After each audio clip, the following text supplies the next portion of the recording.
everyone, and welcome to the Conscious Educator Playground podcast. We are recording and streaming live on Facebook for those of you that are joining us here to join the live conversation. And Sheba, as always, happy to have you here with us. Today, we were already like in our pre-podcast conversation, having some juicy bits of conversation, and the world is a fascinating place right now. Let's anyone else having a week? Like it's been a week, right? And every conversation I'm having this week, regardless of who it's been with, whether it's educators, whether it's friends, whether it's family, whether it's community partners, in some way, shape, or form, everyone's like, holy shit, the what? We're not crazy, right? Like, wait, you're feeling this way too? Like, are we? And we're in this together. We're all, some way, shape, or form, we've all got stuff going on.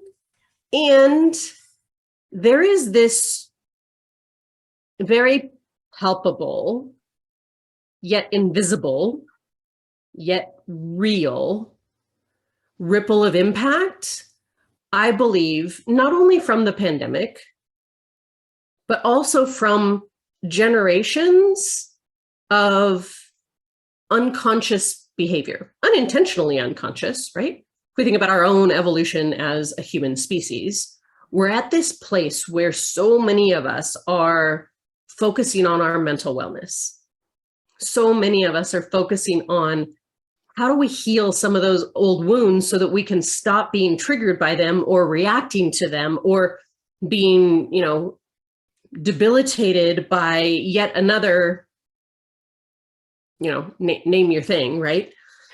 And it's a beautiful place to be.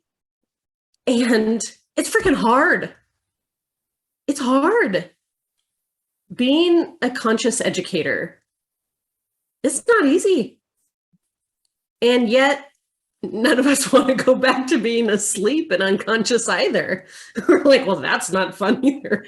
Yeah, but we're in this messy middle of growth and evolution. And it's interesting, when we were just talking and I was like, oh, let me look at my books. And, my sister teases me that they're color coded because I'm a nerd like that. And and I was like, ooh, Sheba, there's got to be a book that stands out to me that kind of speaks to our conversation. And I don't know why yet. It's kind of starting to percolate as to why and how I'm going to link it in. But this is a book that's been out for a really long time. Eat, Pray, Love by Elizabeth Gilbert. What year did it come out? What year did the book come out? Like 2004 or 5, maybe? Hang on. I feel like it was 2000. Yeah. It had to.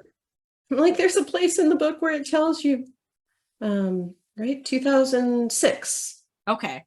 2006. Okay. So, wow. Almost 20 years, yeah? Yeah. Seven, I don't know, math. 17? About 15. It's like, wait, I had to switch brain gears and go to math. What came up for you when I pulled this book out based upon the conversation we were having before the podcast? What came up for you? When you pulled out the book, it was really just about kind of being mindful and enjoying where you are, wherever you are, just being in the moment. Yeah. Right. Focusing on fun and play and really taking that time and that moment to do just that. Yeah. And then I said, I did say that I liked the book much better than the movie too. Right. And I was like, I didn't go into the movie with expectations. So it was entertainment for me, but I did love the book. Like, the book was great. The book was great. And the book spoke to me at a time that, I had gone through a divorce recently, my first divorce to my son's dad that I did twice. Different conversation. So And so, from that perspective, it spoke to me. And yet I still have, there's this voice in the back of my head of some of the conversations that were happening around the book that were kind of, they had a little snarky tone to them of like, oh, are you just going to go eat, pray, love? And like, and it's that place of like, do you really understand what it means, right? Do you really understand what it means to actually put yourself first and take your power back, to do something so radically like out of what people would quote unquote expect. There we go, using air quotes again. From you, right? That tribal shame of those that are used to, comfortable with a certain behavior of you in how you show up in your life. And then all of a sudden you do something radically different and they're like, what's wrong with you? You're like, nothing. I'm actually just owning my truest self and being authentic and finally listening to me. And I'm no longer doing things just because I should, just because society says I should, or familial status says I should, or just because it's no, I'm doing it intentionally. And we talk a lot about doing things on purpose, and hashtag I use a lot is life on purpose or culture on purpose. And today's podcast is talking about living in the micro moments and what that looks like. Because so many of us and so much good thought leadership work is really in finding the why. And I respect Simon Sinek's work so much, and it's so valuable. And I think there's other layers to it. There's other layers of where the richness happens and is in these micro moments. And Brene Brown speaks to them as marble jar moments, as she's describing the anatomy of trust. And when we really start to pay attention to them, that's where life happens. That's where we can really hone in on being present. And then we're not focused on, I'm trying to be patient, or I'm trying this, or I'm trying that. Right. Like, no, when we're just seeking the micro moments, that's where we begin to uncover our authentic beingness, our authentic, like whatever you want to call it, right? Right. So again, back to Eat, Pray, Love, and it's kind of all unfolding in my brain as we're talking. This is like radical responsibility for who you show up as and savoring the micro moments, right? And Jeanette, you are amazing, and I love you so much, and I miss you to pieces. And the fact that I didn't get to hug you during our 30-year reunion, we'll have to make up for that. We'll have to make up for that. Jeanette is one of my dearest and oldest friends. Aww. I adore you. Yeah. So just being in this space, right, where we're all going, what the truck? That's my PJ version. Because I didn't say it that way, Sandy. In the world. I'll say it that way. What is going on in the world, right? Right. What in the bejesus is going on in the world? And it's, you and I work in the world of education, and it's been a system that has been unhealthy. Yeah. Not serving all students, not serving all educators for a really long time. Right. That wasn't the intention. There's so many good people in education that are doing things with good intentions. Absolutely. And yet parents and students and humans are saying no more. Yeah. It doesn't work anymore. It's not working. It's not serving us. Right. It served a purpose at one time. It's not serving us anymore. And so we have this great resignation within education of not only teachers and educators, but students and families who are saying, no more, we're out. Like, we're going to go find joy and growth and learning and inspiration and influence in other places. And kudos to you for taking your power back. Yeah. And let's do it mindfully. Yeah, absolutely. Right? Absolutely. So can you share a little bit about like your journey working now in a couple of different districts in several different roles within education, and really what you see as like a beneficial future of education. Like, what are components, like what are we focusing on in order to create a beneficial for all people, all humans, adults and children alike, Absolutely. within a system of education that actually serves us? What are components that we should be focusing on? So just from, and that's just going back to the first portion, just from working, in different districts across the nation, right? Working in the West Coast and working on the East Coast. I think the beauty of it is that for me as an educator, it just reinforces that I really love students. Mhm. And I think there's so many complaints that I hear about Gen Z, but these kids are so much more emotionally intelligent and so much more aware of the world in which they live. Mhm. And they really know how to connect the dots, if that makes sense, right? With the tools that they've been given, especially with so many technological advances. I think I had a student today go, "Do you need help? I always help the old people at my house." I said, "I'm not that old." Just relax. Like, no. She was super sweet, but anyway. So I think what students need, like I was reading somewhere the other day that a Yale professor, he was an organic chemistry professor, had been fired because a lot of his students had written the university, whatever central office is there, and there were so many people failing, and they essentially got him fired. And what he said is that he had, I don't know if this is the right terminology, dumbed down the coursework, but over the last 10 years, the students that he was getting from all different types of schools, public, private, charter, etc., homeschool, whatever, in the last decade, they didn't come into Yale prepared to complete the coursework. And he's like, organic chemistry is not going to change. And that's usually a course that you need for med school and, for whatever field that has to do with that.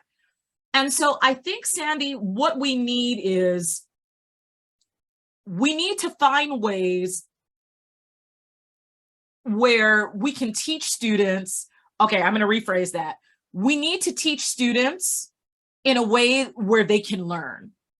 The traditional methods that worked for me, a Gen Xer, it's not the same for students that we have now, Gen Z or Gen Alpha that's coming up behind them. But we need to do it in ways where the curriculum is still rigorous.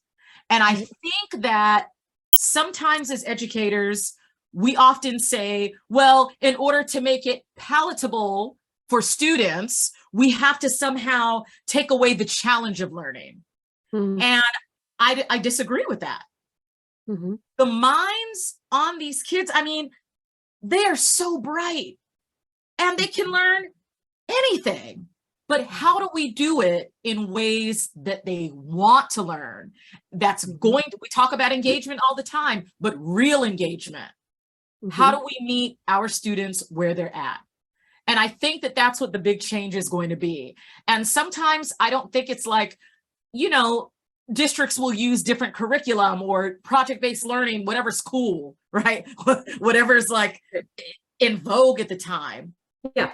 Instead of just stopping and thinking, well, how do these kids interact with each other? Right? Maybe like we're having a podcast, maybe they create a podcast instead of a Socratic seminar. Maybe we have to start allowing our kids to be leaders in the classroom. So maybe we're going to have, student teams teach. Yeah. Because that's the highest depth of knowledge level right there. If you can teach it, that means that you know it. And I think that we have to let go of the fear. That's what the kids need, is for the people in charge to just give up some of the control. Give up. So let's let it be a shared learning experience instead of this is what I'm feeding you and you're going to take it. I hope that makes sense. Oh, Shiva, Yeah. you touched on such a beautiful point of Yeah. letting go of the fear. Yes. And that fear, I can't even say it's like one fear, right? Like Yeah. there's a myriad of them, depending on your role, depending on the situation, depending on all the things. Sure. But when we think about shared learning, Yes. shared teaching, Right. creating a safe environment where everyone is a student and everyone is a teacher, Sure. and empowering young minds, Mm-hmm. empowering teachers, empowering principals, like this goes all the way through the system, Mhm. the societal system Mhm. of, like we were talking about with Elise Foster and the multiplier effect, Sure. igniting the inner genius in everyone and creating a multiplier environment versus an accidental diminisher type of environment. Exactly. Because the teachers that don't know how to do it different, they're not trying to be evil or Right. cruel to children or, Right. diminish children. Sure.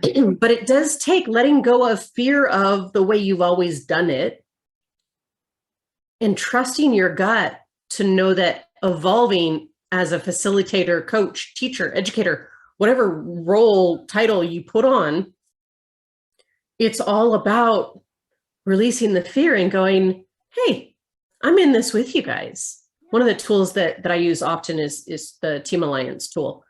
And it's setting the social emotional container Mhm. for the environment, whether it's a one-on-one meeting, whether it's a whole group workshop, whether it's an entire retreat for the weekend, a genius camp. It's who are we together and what do we want to accomplish and how do we accomplish that together? Yeah. Because if I at the front of the room am saying, this is who we are and this is how we're going to do things here, and you had no input in that, Mhm. there's no way you're going to open yourself up to any micro moments of joy, micro moments of learning, like nothing. You're going to be like, oh, I have to now sit still, fold my hands and not speak because I wasn't invited into the conversation, or I'm going to then act out in order to get said attention. Yeah. But yet when we create environments where it is this circle of trust, that's another book that was standing out to me. I don't know if you've read Parker Palmer's Hidden Wholeness. I Okay. keep putting books sideways. And so this is a book that was given to me by Gard Jamieson, a tremendous thought leader, philanthropist, humanitarian. He's an incredible human. Gard Jamieson gave this to me, and he really works with Parker Palmer's circles of trust and creating compassionate cities and really elevating compassion around the planet. So beautiful work. But when we think about creating circles of trust and circles of safety, as I believe it's Simon Sinek that calls them circles of safety. We talked about that a couple weeks ago. Regardless, in order to get to the micro moments, or when you run out of micro moments, Mhm. you reconnect with yourself and or reconnect with your tribe, depending on what you need in that moment. You create this circle, you create this environment where it's rich and vibrant and filled with learning and intellectual stimulation. I was having lunch today with someone who is built so much amazingness in the community of Las Vegas when it comes to education.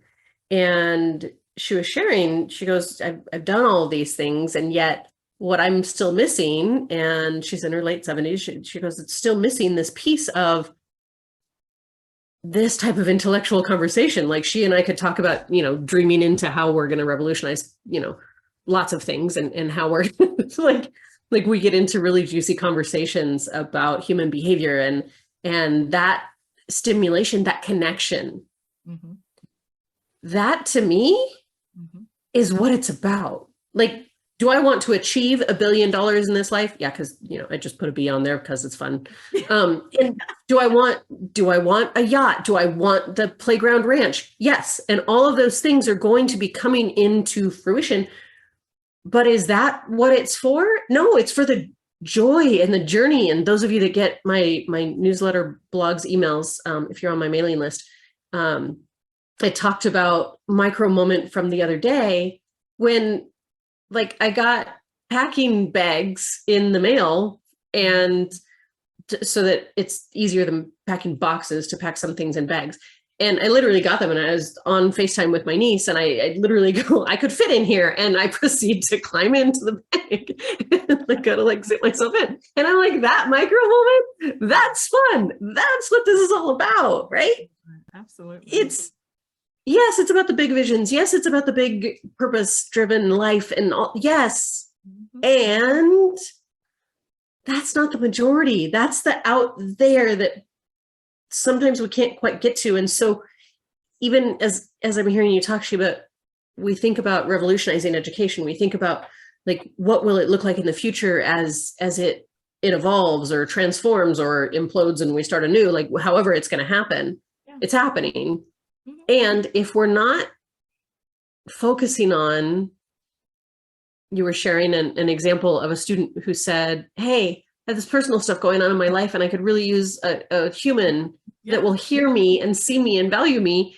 And even though you had 500 other things on your plate, you're like, no, this moment. Oh my gosh. This is why I do what I do. Well, and that was actually born out of a beautiful micro moment. So one of my students is like, I feel like we all just need to see what house the moon is in, what house the moon is in. So the student starts typing. I love them studying astrology. Right. And it's like, Leo, guard your heart, everyone. It's issues of the, but it was so. I need to meet your students. Right. I mean, but what a brilliant, right. And so then everyone's like, that makes sense. And that kind of gave my other kiddo the courage to say, you know what, I'm going to reach out to Miss Rashada and just take this moment just to talk to her. And it ended up being great. Like that little 2-minute exchange birthed something else. And it was so worth it. Right? Because that's what fills your cup. Exactly. On living in a system that's not easy. Like, that's not. Being a teacher, being an educator, being anywhere in education right now is hard. Absolutely. And it's real. And it's palpable. It's invisible, but it's palpable and it's real.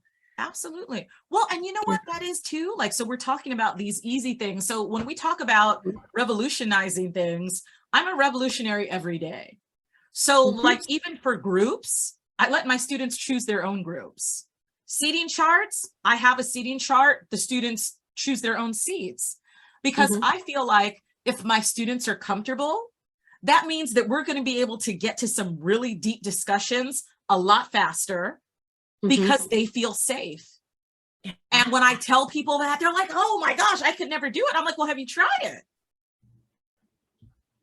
It might just work. Right. You know, so instead of 12 weeks to build community, week 2, we're already in there. So. Because you let go of controlling everything to where they're not a part of it, right? There you go. Create a circle of safety. Sure. Because they have a voice. They absolutely do. And if I need to they're make humans, they're not robots. Exactly. And if I need to make adjustments, I can. You know, I let them know, listen, I might have to move you a little closer to me, but but I think that, yeah, it's like, but it's those small things that we can do. Right? Just, you know, if we don't have all of these other amazing, marvelous, fantastic things right at hand or just yet, there's small things that we can do to really just change the face of education, or at least our classroom culture, if nothing else. Right. And I love kind of wrapping up on that note, because whether it's your classroom, whether it's your home, whether it's your office, right? No matter what, where you exist the majority of your day, create it intentionally. Really focus on, what's it going to feel like when someone walks in here? What do I want to feel like when I walk into this space?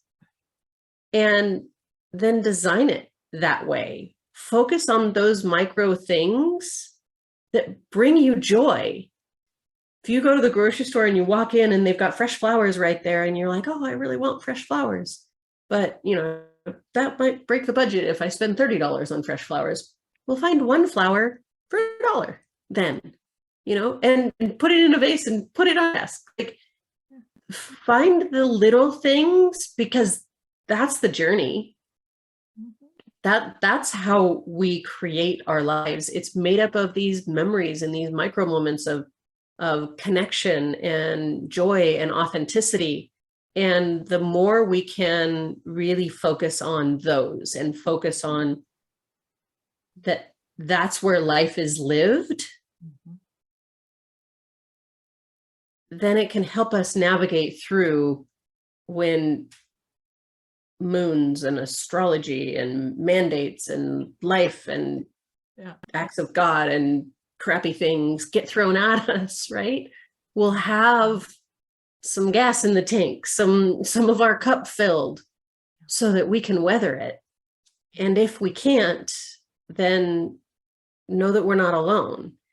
And at a minimum, we're here for you. Reach out to us. Like, Sheba and I are here. You DM us, we'll get back to you. We got you. Like, no one's alone. And when you're out of micro moments, reach out a hand to someone who can help you find one, no matter what.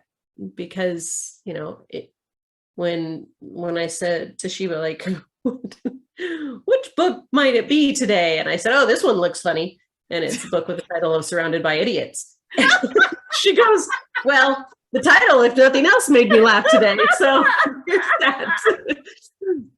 So no matter what it is, it was worth it.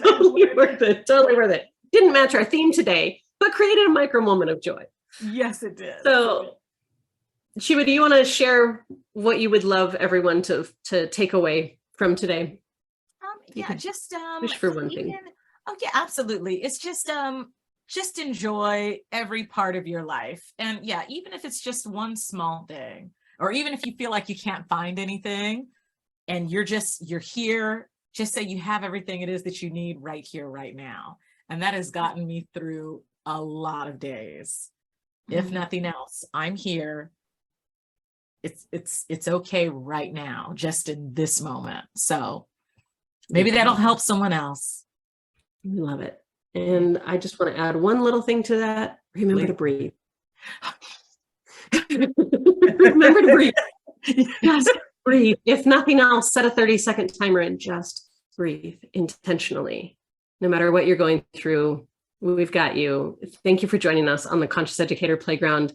We look forward to seeing you next Thursday. And it's going to be an adventure of a week. I will be in temporary or empty housing. I don't know. We'll see where I end up. We'll see what my background is next Thursday. All right, everybody. Have a great rest of your day, night, evening, whatever it is. Love you all. See you next time. Bye-bye.